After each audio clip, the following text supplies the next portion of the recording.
Y me ayudó porque descubrí ahí la improvisación. La improvisación es algo que yo pienso que cada músico del estilo que sea, del clásico, del flamenco, de cualquier otra música, debería aprender, porque en la improvisación te da mucha libertad y a la vez te da mucho conocimiento de dónde estás tocando, de cómo estás tocando, de qué armonías están en cada momento, ¿no?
So now that we talk about how to practice in an active way instead of passive way, and then therefore become more causative instead of effect of lack of training in rhythm, technique, or harmony, etc.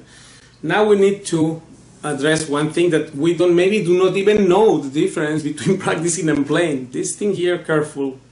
I'm not repeating this just for any reason. I said it in other videos, but here in this areas I want this to make very clear that one thing is playing and the other is practicing.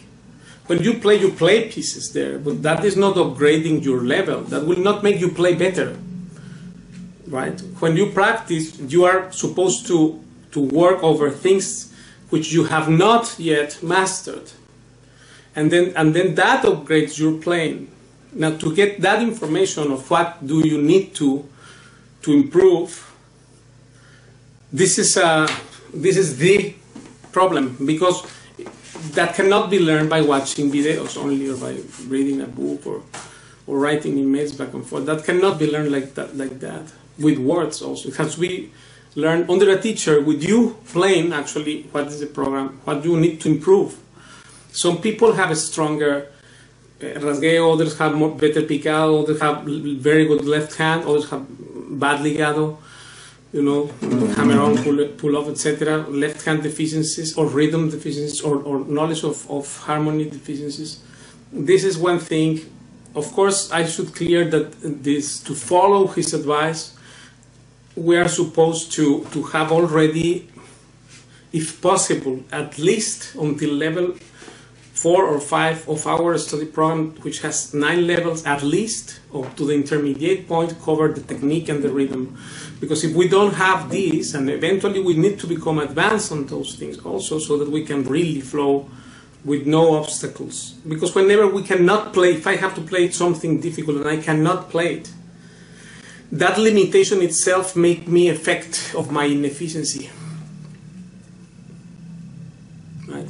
So then, therefore, if you want to get in control of these things, you need to distinguish very clearly when you are playing and when you are practicing. When you practice what you need to improve. When you play, just play, but that's not going to upgrade your level. This is the main point. That's why people ask so many wrong things sometimes without knowing, or some others just don't have brain. Like this thing of the thumb resting on the 6th string, right? Because Paco said that no, you don't practice like that, because you will have one attack here and one attack on the bases here, what will you do? Rest here.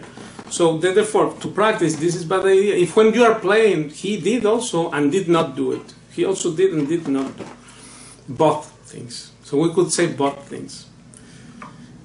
But when one is playing, if one does, right, then no problem.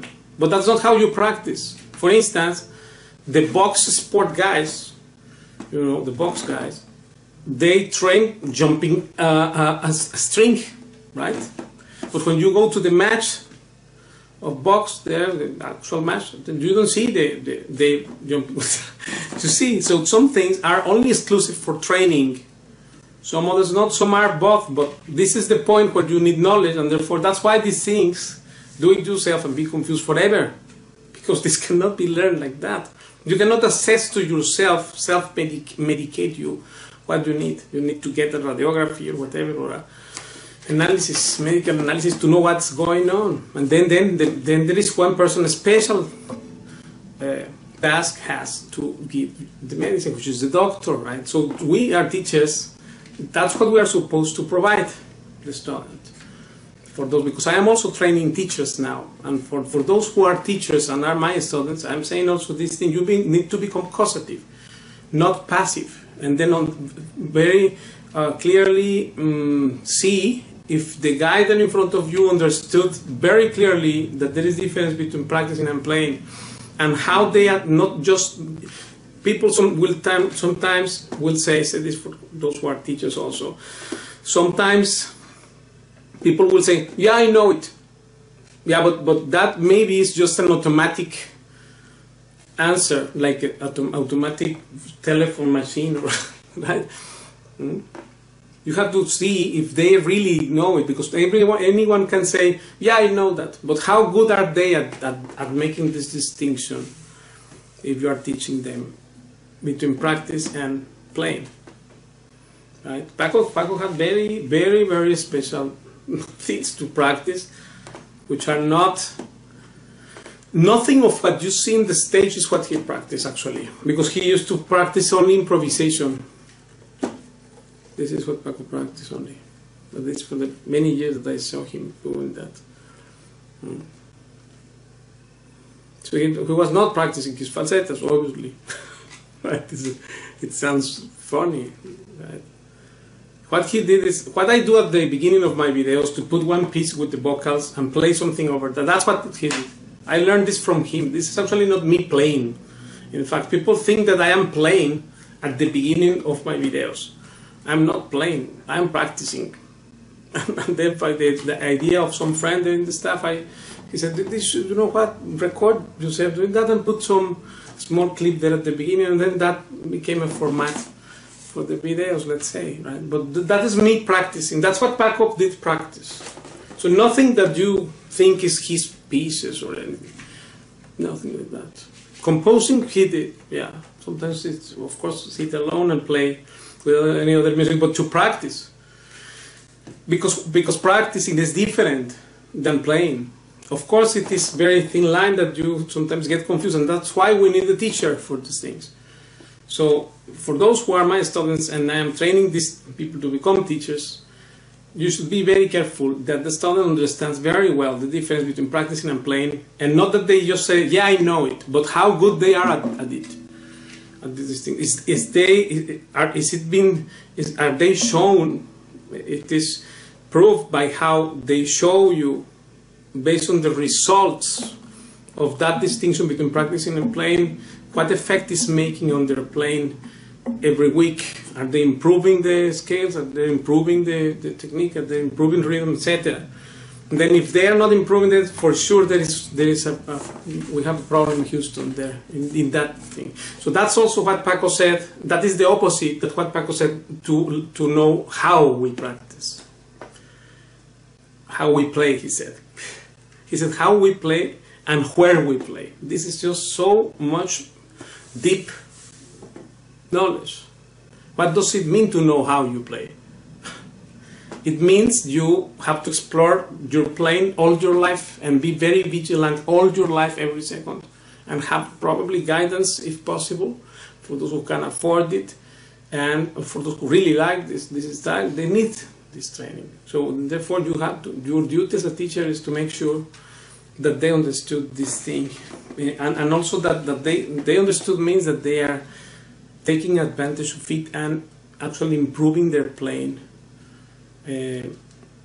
by using this principle of distinction, clear distinction, of course, between what they need to practice and which you should be giving them, and eliminate gaps, etc., weak spots, and know very well difference between practicing and playing. Muy bien. Pablo. Sí, Paco, ¿qué es para usted la música popular y qué es la música elitista? Yo creo que la música elitista es el refinamiento de la música popular.